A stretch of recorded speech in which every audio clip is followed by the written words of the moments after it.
Anyone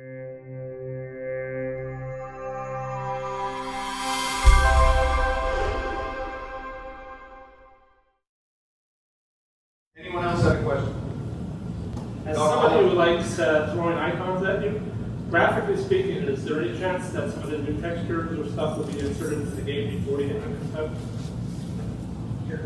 The problem is with a lot of the new texture work the artists are doing, it's built specifically to support the new engine. If we put those textures in the game right now, you really wouldn't see any difference. It might be a little more high res, it might be a little bit better, but it's not kind of shiny the image can provide.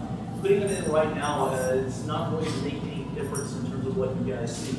There are some texture changes that are being done, like the excellent work that Laurie is doing for us with here, that we'll probably put in before the engine goes live. But most of the work the artists are doing right now aren't really suited for what we have running at the moment. Because I noticed in some of the missions, some of the textures have been bumped up with the new textures, and it did make a difference. Yeah, visually made a difference. Yeah, Tony Master went through about a year or so ago and updated some of the tiles with the new engine in mind, and wanted to go ahead and try to put them in just to see how it would work in the old client. And yes, it does make a very nice difference. It does.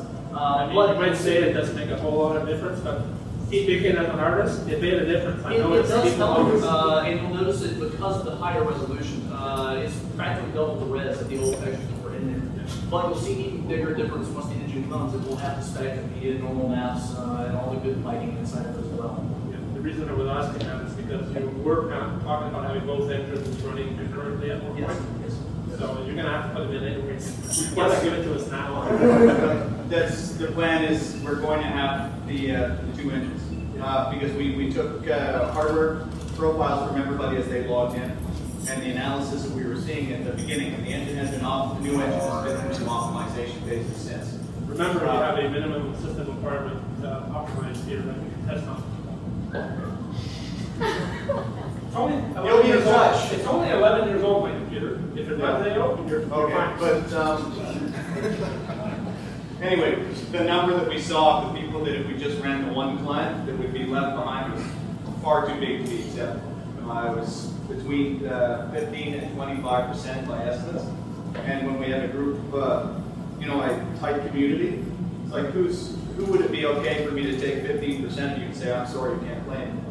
So that's another part of the reason that things took time. Trying to make things so that it works in the new version and trying to make things so it's reverse compatible with everything. There's going to be 2 resources for pretty much everything in the game. The client's going to get significantly bigger, so it's a good thing disk space is cheap. But it's it's going to be something else. New textures, there's about approximately 425 playfields in Anarchy Online. It's enormous. We really kind of take for granted how many different spaces there are. Run through a door, different room, run out of the door, different playfield. Run from Shadowlands, that Shadowlands playfield was split in a bunch of zones. 425 playfields. So when the new engine launches, just so nobody's got a kind of a, what's the word I'm looking for? The expectation that absolutely every single thing in the game is going to be new. I don't want you to have that expectation. The new lighting is going to make a big difference in the way you view the world, and the way that the textures are processed is going to definitely help. But we're going to have to be taking larger sections of the game and updating them as time goes by. So there might be a old Athens patch, and then the next one, as the artists get to work their way through all of those resources, might be the Sector 42 patch. You guys will get a chance to see today where we show up some of the new resources they've recreated. We've got Borealis in today, and we're looking at Montreal today. I think. Yeah. We'll see. Stuff. If we're taking 10 or 15 of you away at the time, you're not coming back, then you'd be worried. We must preserve the secret. With the future, but I was just curious to know in recent years, what's the most difficult decision you had to make? The most difficult decision we've had to make? Yeah. Just for the camera, he was asking what the most difficult decision I've ever had to make was. Steak or chicken?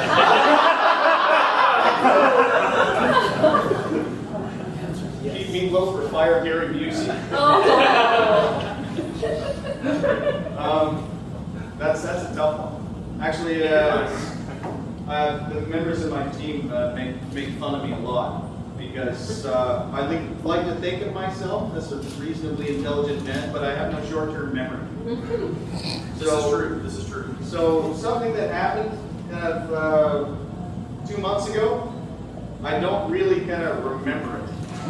I know that sounds really bad, and this is probably not going to be good on the internet. But it's one of the things that allows me to keep kind of working on the same project and dealing with the same issues a lot, is that I don't remember it over and over again. But toughest decisions, we've had a great many of them, like the decision to support both the old client and the new client. I knew the entire player base was very much, kind of waiting for the new engine to come out, and I knew it was going to delay us quite a fair amount of time.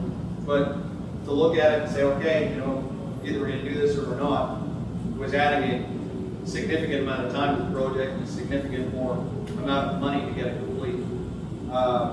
Making that decision was pretty tough, but it was one of those things where who do we leave behind? What's acceptable? But from a business perspective, that's a tough one to look at. But it's more a question of kind of customer loyalty over a long period of time. There's terrifying decisions we make on a weekly basis. We never know what's going to explode next. The game has been running for 10 years, but we still manage to find small little things all the time that blow up. On Monday, was it Monday this week? That who plays on Rubica 1? Who didn't get to play on Rubica 1 on Monday? As we had the dimension went down, and after doing some analysis and digging through everything, because we couldn't, when we bring it back up, it would just go right back down again.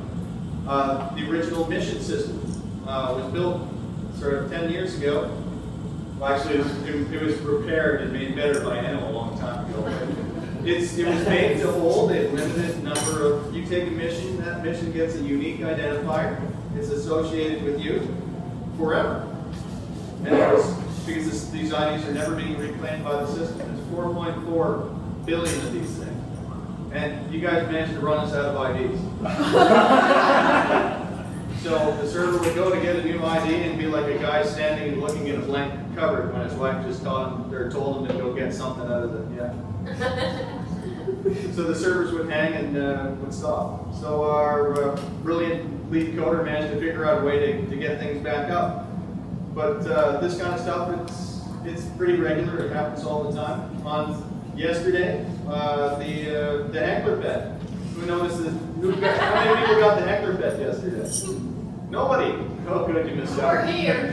Instead of it being a pet, it was just a monster that spawned. Ask who broke it. Oh my goodness. It was me. Everybody destroys the universe at some point, and someone was having lag issues with their client and clicked it like 100 times and went, crap, but it's not working. Left the playfield, then came back. There's like 150 hectares running. And as soon as people notice that, hey, you know what's really cool? You can write things with these guys. So yesterday, while I was trying to prepare and get things ready to go to the biodome, we had to go in and insert stuff into the database and get quality assurance to check what had been done and talk with the community department to get things into the launcher and make sure everything was kind of, people were told about it. Customer service was putting a site cast in the game. Yeah, so that was yesterday afternoon. Things explode all the time. It's very, very easy to destroy the universe. So the decision thing, it's Every day. every single day. I've never had the opportunity before. I've worked on the same project for 7 years, and you just sort of look up from your desk one day and go like, wow, what year is it?